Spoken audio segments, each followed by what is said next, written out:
Confrontation उसकी China के साथ होगी। जिस तरह पाकिस्तान को ये अमेरिका से पिटवाना चाहते हैं, इस तरह इंडियंस भी ये चाहते हैं कि चीन का खौफ दिलाकर तो अमेरिका से टेक्नोलॉजी लें, लेकिन जब जंग की बात आएगी तो कभी भी अमेरिका के लिए वो नहीं लड़ेंगे चीन के खिलाफ। इस वक्त जो ग्लोबल सिनेरियो बिल्ड हो रहा है, इसको थोड़ा सा जरा हम आपके सामने वाजे करते हैं। अमेरिकन चीन के साथ हॉस्टिलिटी में, अमेरिकन रशियंस के साथ हॉस्टिलिटी में, चीन और रूस की दोस्ती हो चुकी है। इंडिया एक तरफ अमेरिका से दोस्ती कर रहा है, इसराइल से दोस्ती कर रहा है, चीन से दोस्ती करने की कोशिश कर रहा है, लेकिन इनकी फ्रिक्शंस बहुत ज्यादा हैं और रूस के साथ उसके ताल्लुकात बेहतर है। रूस और चीन दोनों पाकिस्तान और इंडिया को चाहते हैं कि ये एससीओ कैंप में आ जाएं। रूस और चीन दोनों कोशिश कर रहे हैं कि पाकिस्तान और इंडिया आपस में जंग न करें और मिलकर एससीओ कैंप में आ जाएं, ताकि हम एक बड़ा एशियन न्यूक्लियर ब्लॉक बना सकें जिसमें रूस, चीन, इंडिया और पाकिस्तान शामिल है। दूसरी तरफ अमेरिका ये चाह रहा है कि पाकिस्तान और इंडिया नेटो ब्लॉक में आ जाएं। जब भी पाकिस्तान को उन्होंने नॉन नेटो एलाई का स्टेटस भी दिया हुआ है। पाकिस्तान नॉन नेटो एलाई भी है, लेकिन एससीओ ने यानी चाइनीज ग्रुप ने पाकिस्तान को अपने यहां ऑब्जर्वर स्टेटस भी दिया हुआ है। यानी इसकी मिसाल ऐसे है कि दोनों एससीओ और नेटो पाकिस्तान को खींचना चाह रहे हैं अपनी तरफ। इंडिया ने दोनों जगह अपने आप को न्यूट्रल रखा हुआ है। इंडिया ना नेटो में मेंबर है ना एससीओ का मेंबर है। इसके खेल और है, इसका डिजाइन और है, उसको नजर भी आ रहा है। ये बात बिल्कुल ओपन है, ये सीक्रेट के नेटो और एससीओ का तसादुम होने वाला है। एक न्यूक्लियर कॉन्फ्रंटेशन होगी अगले चंद सालों में, जो एससीओ ब्लॉक और नेटो ब्लॉक की होगी। इंडिया उस कॉन्फ्रंटेशन में न्यूट्रल रखना चाहता है अपने आप को, न्यूट्रल रह नहीं सकेगा।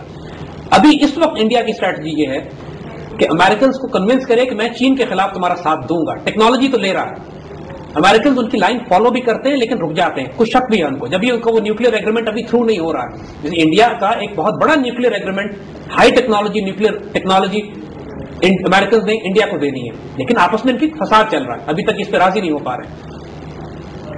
मगर Indian game plan is obvious. इस सारे बड़े खेल में इंडिया को यकीन यह है कि उसका अल्टीमेट गेम यह है कि जब नेटो और एससीओ ने रूस, चीन और अमेरिका तबाह कर लेंगे अपने आप को न्यूक्लियर एक्सचेंज में, तो एक नई ताकत के तौर पर हम उभर के सामने आएंगे। एक अखंड भारत का ख्वाब 1000 साल पालने के बाद अब उनको इस ग्लोबल स्ट्रेटजी में India is seeing a big role for itself. So in light of all this, what are the parameters that define India and Israel relationship? India और इसराइल की जो रिलेशनशिप है वो ज्यादा शॉर्ट टर्म है, वो इतनी ग्लोबल और लॉन्ग टर्म नहीं है।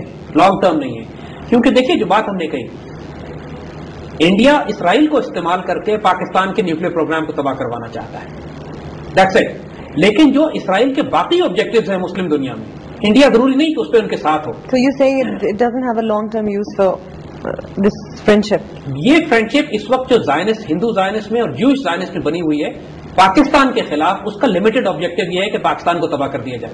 इसराइल का फायदा यह है कि इसमें पाकिस्तान के एक दफा पाकिस्तान के न्यूक्लियर प्रोजेक्ट्स और न्यूक्लियर एसेट्स अगर खत्म हो गए, फिर पाकिस्तान इसराइल के लिए कोई खतरा नहीं है। Then Israel is going to expand its borders.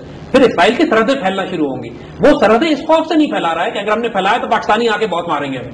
और यही खौफ इसराइल का, यही जो इसराइल पाकिस्तान से डरता और खौफ खाता है, इसराइल की कमजोरी बन गई है और इस कमजोरी को इंडिया एक्सप्लॉइट कर रहा है। और this is the nexus between Indians and the Israelites. Short term है, पाकिस्तान के न्यूक्लियर प्रोजेक्ट के खिलाफ है। अगर इसराइल के खौफ को इस्तेमाल करके ये इसराइल और अमेरिका की ताकत से पाकिस्तान का न्यूक्लियर प्रोजेक्ट तबाह कर देते हैं, तो फिर इंडिया का काम ये होगा कि पाकिस्तान के ऊपर रोल ओवर करे। तो जब पूरी दुनिया में इस लेवल के ऊपर जोड़ तोड़ हो रहा है जियोपॉलिटिकल लेवल पे, तो पाकिस्तान क्या कर रहा है? किसके साथ जोड़ तोड़ कर रहा है? किसको अपना एलाय बना रहा है? जी, अब हम आपसे बात करेंगे इसके ऊपर। हम बहुत तफसील से, पूरा अगला प्रोग्राम हमारा इसके ऊपर होगा कि पाकिस्तान को क्या करना चाहिए। लेकिन एक बात हम आपको बताएं कि देखिए, इस वक्त सूरत हाल ये है कि पाकिस्तान का सिर्फ एक करीबी दोस्त है, वो चीन है। मुसलमान दुनिया हमारे साथ है, लेकिन उसकी सिर्फ मॉरल इमदाद ज्यादा है, बाकी करने के वो किसी काबिल नहीं। Turkey is a good power, अच्छी मुसलमान ताकत है, लेकिन अभी तक हमने उसके साथ ऐसे कोई डिफेंस रिलेशनशिप बनाए नहीं है। ईरान को जरा बिहेव करना पड़ेगा ज्यादा अच्छे तरीके से, पाकिस्तानियों को उनके साथ, उनको हमारे साथ या ओवरऑल ईरानियों को पर्टिकुलरली। देखिए, ईरान हमारे नेबरहुड में, इस वक्त जो खतरात ईरान को हैं वही खतरात हमें भी, यानी हमारा कॉमन दुश्मन बन गए। हमारे आपस के जो भी इख्तलाफ हो, तारीखी तौर पर पाकिस्तान और ईरान भाई और दोस्त होने के बावजूद हमारे आपस में बड़े झगड़े रहे हैं, अफगानिस्तान पे, तालिबान पे, मुख्तलिफ इश्यूज के ऊपर। ईरानी इंडियन से ज्यादा दोस्ती करते हैं, हमसे कम करते हैं, प्रॉब्लम है बहुत सारी। لیکن اس وقت آپس کے اختلافات کے مقابلے میں بڑے بڑے دشمن ہمارے زیادہ بڑے اکٹھے ہو گئے. یعنی اسرائیل ان کا بھی دشمن ہے. اس وقت امریکنز پلان کر رہے ہیں ایران پہ حملہ کرنے کے لیے بھی. تو ایران بھی انڈر پریشر ہے اسرائیل کی طرف سے, ایران انڈر پریشر ہے امریکنز کی طرف سے, اور ہم بھی پاکستانی بھی انڈر پریشر ہے امریکنز کی طرف سے اور اسرائیل کی طرف سے, اور ہم انڈینز کی طرف سے بھی انڈر پریشر ہیں. اور ہمارا نیچرل ایکسس بنتا ہے کہ ہم کم از کم ایران کو اور ٹرکی کو ساتھ میں لائیں. افغانستان اگر اسٹیبلائز نہیں بھی ہوتا ہے اس وقت فار دا ٹائم سچویشن میں, تو پاکستان, چین, پاکستان, ایران اور ہمارا دوسرا ایکسس کہ جو ہم ایس سی او کیمپ ہمارے سامنے موجود ہے, کیونکہ اس وقت ہمارے پاس بڑا تھریٹ امریکنز کے ساتھ ہے. نیٹو کی طرف سے میں زیادہ تھریٹ ہے بنسبت ایس سی او کے. ایس سی او سے کوئی تھریٹ ہی نہیں. روس ہم سے دوستی کرنا چاہ رہا ہے, لیکن چونکہ ہم اس وقت امریکن کیمپ میں اتنے زیادہ ہیں کہ روس ہم پہ اعتبار نہیں کر رہا زیادہ. چین تو کوشش کر رہا ہے کہ کسی طرح پاکستان آ جائے ایس سی او کیمپ میں, لیکن روس راضی نہیں ہو رہا. اس کے لیے ہمیں اپنی تھوڑی فارن پالیسی چینج کرنی پڑیں گی. بہت ساری تفصیلات ہیں. Now what we need to do. ہم کیا ہوپلیس سچویشن میں؟ No, we are not in hopeless situation. کیا ہم کمزور پوزیشن میں؟ نہیں, ہم کمزور پوزیشن میں نہیں ہیں. ہم اللہ کے فضل سے آج بھی اتنی تمام حماقتوں کے باوجود جو پچھلے 8 سال سے ہم کرتے چلے آئے ہیں, ہم آپ کو اگلے پروگرام میں بتائیں گے انشاءاللہ. ہم اس وقت ایسی اسٹیج پہ موجود ہیں کہ تھوڑا سا اپنی فارن پالیسی, اپنی ڈیفینس پالیسی تھوڑی سی ایڈجسٹ کریں, شیپ اپ کریں, اور ہمارے اپنے politicians they get their act together. آپس میں جھگڑنے کے بجائے, صرف سیاسی مخالفتوں کے بجائے, اگر نیشنل انٹرسٹ کو, ان گلوبل تھریٹس کو جو ہمارے آس پاس ایک نئی سینچری بلڈ ہو رہی ہے, اس وقت ایک بڑے الائنسز بن رہے ہیں. ریجنل وارز کا خطرہ ہے. اب ملکوں کی جنگ نہیں ہوگی, اب ریجنل ہوگی, کلیکٹو وارز ہوں گی. یعنی اب نیوکلیر ایکسچینج ہونے والا ہے اگلے چند سالوں میں. ہمیں اس کی تیاریاں کرنی ہے. بڑی انوائرمنٹ ہے. ان ساروں کو جو پاکستان کو اسٹیپس لینے چاہیے, پوری قوم کو ری ڈیفائن کرنا پڑے گا اپنا تھاٹ پروسیس, اپنا پولیٹیکل پروسیس. یہ کہہ دینا کہ صرف پاکستان میں جمہوریت آ جائے گی تو سارے مسئلے حل ہو جائیں گے, یہ احمقانہ بات ہے. تھریٹ جمہوریت سے بہت بڑے ہیں. لیکن پہلے ایک سٹیپ ہم لیں تو صحیح, شروعات کہیں سے تو ٹھیک ہے, بسم اللہ کریں جتنا کر سکتے ہیں. یعنی but the question is what we are trying to convey کہ جو انوائرمنٹ ہے, جو ریجن میں جو تھریٹس بلڈ ہو رہے ہیں وہ اتنا تیز ہیں کہ اگر ہم نے ان کا ساتھ نہ دیا تو بڑی نقصان اٹھائیں گے. جی زید صاحب, اسی کے ساتھ ہم آج اپنے پروگرام کا اختتام کرتے ہیں. بہت شکریہ آپ کا, آپ نے ہمارا پروگرام دیکھا.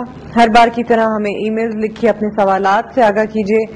ہمارا ای میل ایڈریس ہے info@brasstax.biz. Once again I repeat, info@brasstax.biz. اس کے ساتھ ہی ہم آپ سے وعدہ کرتے ہیں کہ اگلی بار پھر ملیں گے, سیم ٹائم سیم چینل. اپنی ہوسٹ ہینا معراج کو اور ہمارے ڈیفینس ایکسپرٹ جناب زید زمان حامد صاحب کو اجازت دیجیے گا. اپنا خیال رکھیے گا. خدا حافظ.